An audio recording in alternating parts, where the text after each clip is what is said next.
Bonjour et merci à tous d'être là.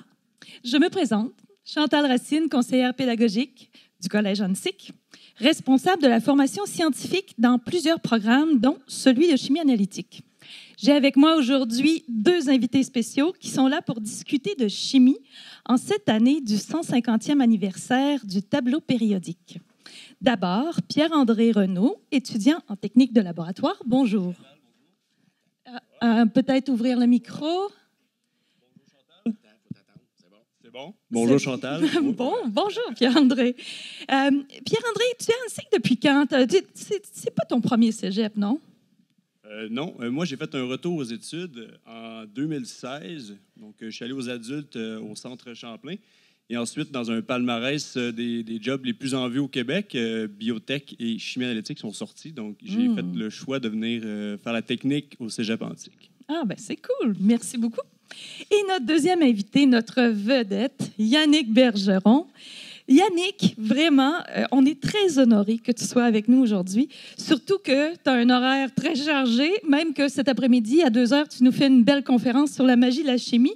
Vous allez être là, hein, tout le monde, cet après-midi à la magie de la chimie? Oui. Les profs sont là. Youpi! Oui, les profs sont toujours au rendez-vous. Yeah.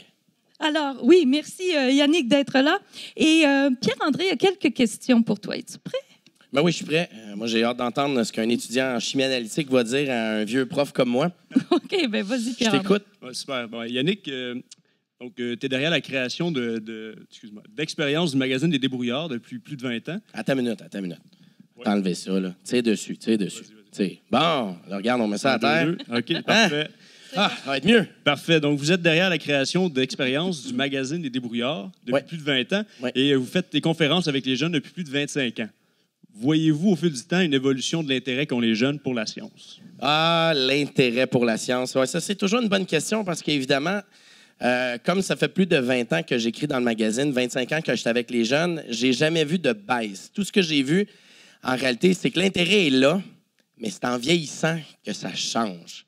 Quand tu es petit, tu es facilement impressionnable. On peut te présenter une expérience. Les yeux, les 5 sens sont vraiment présents. Tu tripes, tu vois quelque chose qui est impressionnant.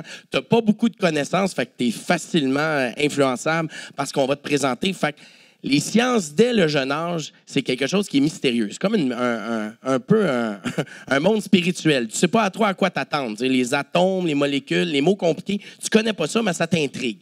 Et là, tranquillement, pas vite, tu vieillis. Et là, tu fais des cours au secondaire, des cours au cégep, des cours à l'université qui se complexifient et ça devient de plus en plus difficile. Alors, l'intérêt, des fois, diminue parce que tu te rends compte que dans d'autres programmes, c'est plus facile que d'aller en sciences. En sciences, il faut que tu l'imagines dans ta tête. Il faut que ton imagination soit débordante parce que faut que tu te dises, OK, il y a eu un scientifique qui a inventé un modèle atomique et il faut que je me fasse une idée de ça.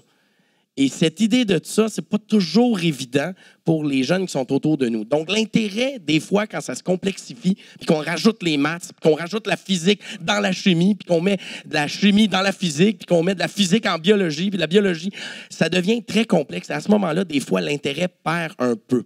Et surtout qu'on se dit, ben pourquoi que je continuerai dans ce domaine-là?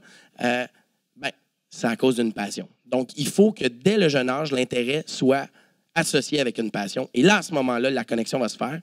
Et moi, c'était mon cas parce que jamais de la vie, mon cher, je me suis en allé en sciences. Là. Moi, j'étais un gars d'art. J'ai fait de l'art plastique, de l'art dramatique, de la musique puis de la danse. Mais à un moment donné, il y a une passion pour les sciences qui est apparue à cause du... je te l'expliquerai tantôt. Fait que voilà, continue à me poser des questions. Bien, super. Bien, en fait, de ce que vous m'expliquez, est-ce que vous voyez quelque chose qui accroche les gens qui, normalement, n'y étaient pas accrochés dès le départ? Et là, est-ce que encore moins vers la chimie, et là, ils changent de perspective. Est-ce que ça, vous le voyez? Est-ce qu'il y a quelque chose qui, selon vous, accroche les gens qui, normalement, ne sont pas accrochés par la science? Bien, écoute, je vais te le dire comme j'ai terminé mon ancienne réponse. Ce qui va définir l'intérêt des enfants, c'est la passion. Si tu as un manque de passion, tu ne pourras pas y aller en sciences parce qu'il faut vraiment que tu mettes tes tripes en sciences pour aimer ça. Tu sais, j'ai amené mon petit tableau périodique ici pour souligner les 150 années. Là. Je le traîne avec moi. Là. Puis quand je le regarde, ça suscite là, de la passion de tous ceux qui sont autour de moi. Tu as les éléments du tableau périodique. Ils sont dedans. Là, tu sais, c'est le fun. Là, tu sais, je trouve ça le fun. Mais en même temps, il faut que tu te dises, bien, tout ça, là, ça a un but. Ça ça a une finalité quelque part. Donc, pour moi, ce qui est important, c'est que je parle de passion, mais c'est aussi, il faut que tu te dises, il faut que j'apprenne à comprendre ce qui m'arrive. Donc, il faut que j'aie des profs qui, pendant mon cheminement scolaire, m'ont montré des choses qui étaient passionnantes. Je vais te donner un exemple. OK? Tu peux parler de structure de Lewis. Tu peux parler de stoichiométrie. Ça, c'est horrible, la stoichiométrie. Il n'y a personne qui comprend ça. Qu'est-ce que c'est ça? C'est un rapport de deux nombres, c'est tout. Mais dans leur tête, c'est compliqué. Le mot fait des l'urticaire. Il fait peur. Mais il fait peur. Et en même temps, tu vas avoir structure de Lewis, tu vas avoir balancement des équations, tu vas avoir plein de choses comme ça. Mais si tu trouvais une façon de prendre cette théorie-là qui est difficile, puis d'amener une anecdote savoureuse, une anecdote qui va être du jus, du punch, puis qui va susciter de la part de l'apprenant une nouvelle passion. Je vais te donner un exemple. Moi, il y avait un prof qui m'avait appris que le savon Ivory, c'était une erreur d'un scientifique dans la bassine qui brassait le savon. Tu sais, tous les savons Ivory coulaient dans le fond, sauf à Philadelphie.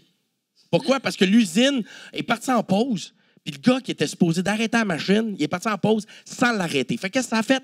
Ça a battu de l'air dans la pâte à savon. Et ce que ça a fait, ça a rendu des petites bulles d'air microscopiques dans le bord de savon. Fait que là, ce qu'ils ont fait, c'est quand ils sont revenus de leur break, ils ont bien vu ça. Fait qu'ils ont dit, hey, faut arrêter la machine. Ils ont arrêté la machine. Ils ont dit, qu'est-ce qu'on fait avec toute cette pâte-là? Hey, on va la mettre dans des barres de savon. Ils l'ont mis dans les barres de savon, ils ont envoyé ça. Et la ville qui l'a reçu, c'est Philadelphie. Alors imagine-toi, la maman, le soir, elle décide de faire prendre le bain avec 7 enfants dans le bain, met tous les enfants dans le bain, pogne la barre de savon, elle met la barre de savon et la barre de savon flotte. Elle se crie à ce moment-là, Eureka! Pourquoi? Parce que la barre de savon, je la vois dans la crasse. Et à ce moment-là, ils ont appelé la compagnie, ils ont dit, quelle bonne idée!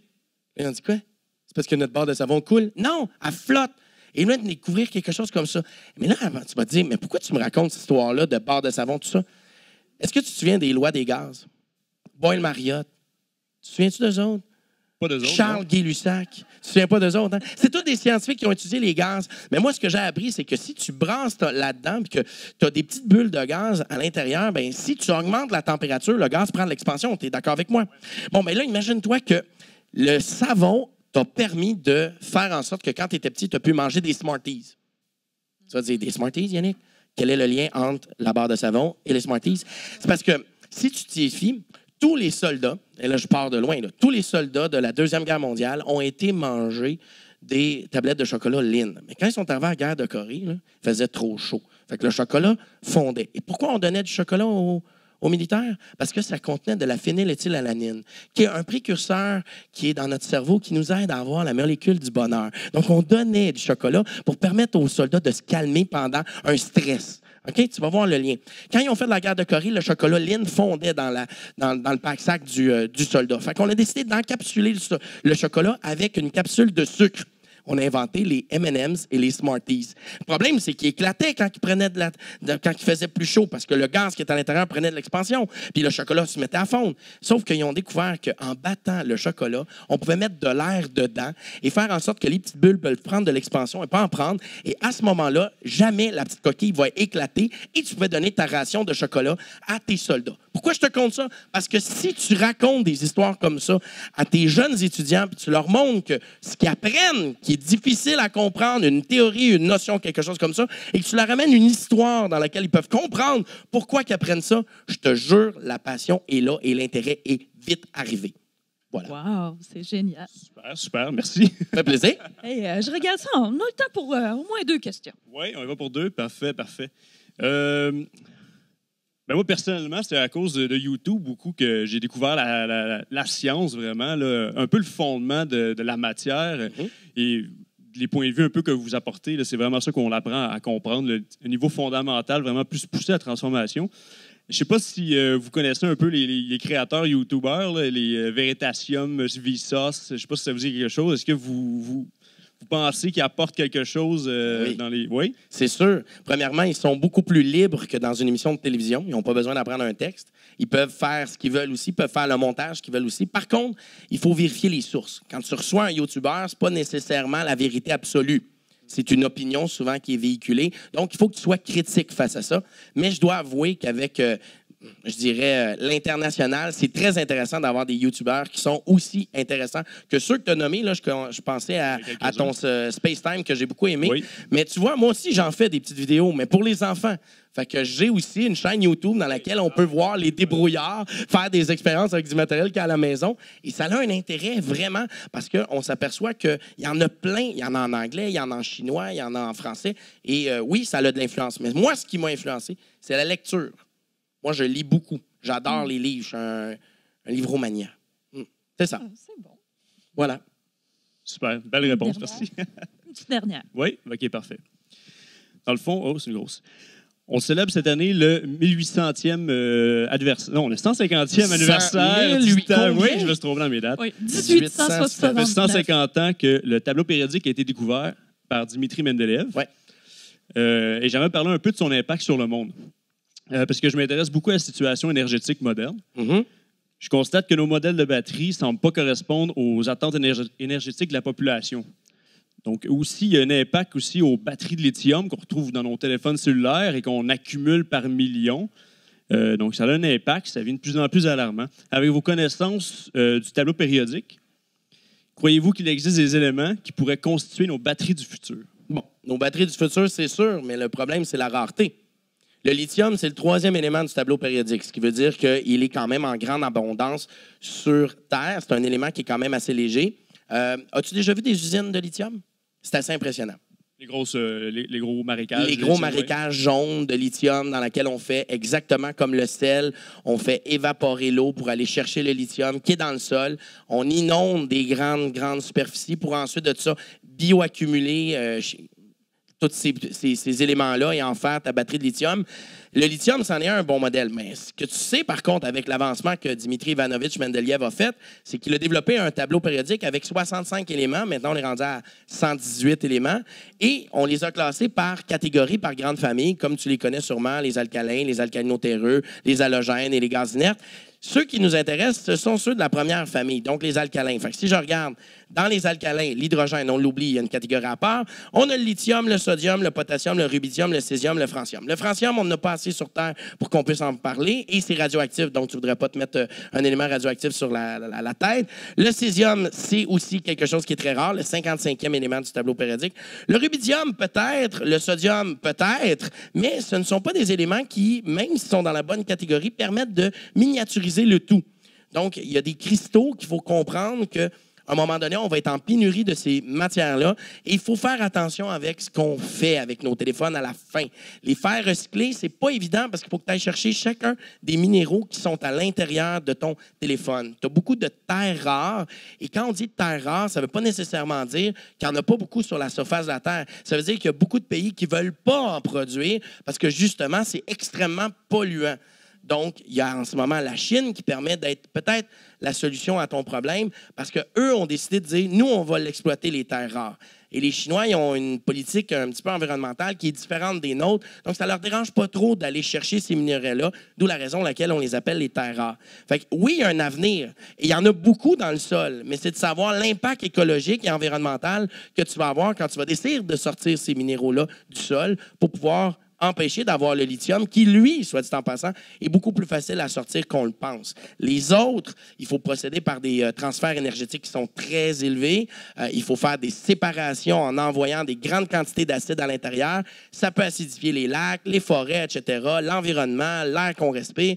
Donc, l'idéal, c'est que chacun des téléphones cellulaires, gardez-les le plus longtemps possible, puis ayez des upgrades dedans qui nous permettent de les modifier. Mais ça, c'est le problème. La nouvelle technologie égale nouveauté, tout de suite, go, je le veux. Puis l'ancien, ben, même s'il est encore fonctionnel, on le met souvent aux poubelles. Puis même les compagnies décident de mettre des logiciels dedans qui pourrissent évidemment le fonctionnement de ces appareils-là. Donc, c'est vraiment un enjeu environnemental et social qu'il va falloir se poser comme société. Merci beaucoup, Yannick. C'est tout le temps qu'on avait. Mais on conclut de ça que c'est important, la consommation responsable. Hein? Il ne faut pas exagérer avec nos cellulaires. Et puis, si vous voulez entendre encore plus de Yannick, je vous invite tous à aller à l'auditorium à 14h. On vous attend pour la conférence « La magie de la chimie ». Merci beaucoup, tout le monde. Hey, merci. Merci beaucoup.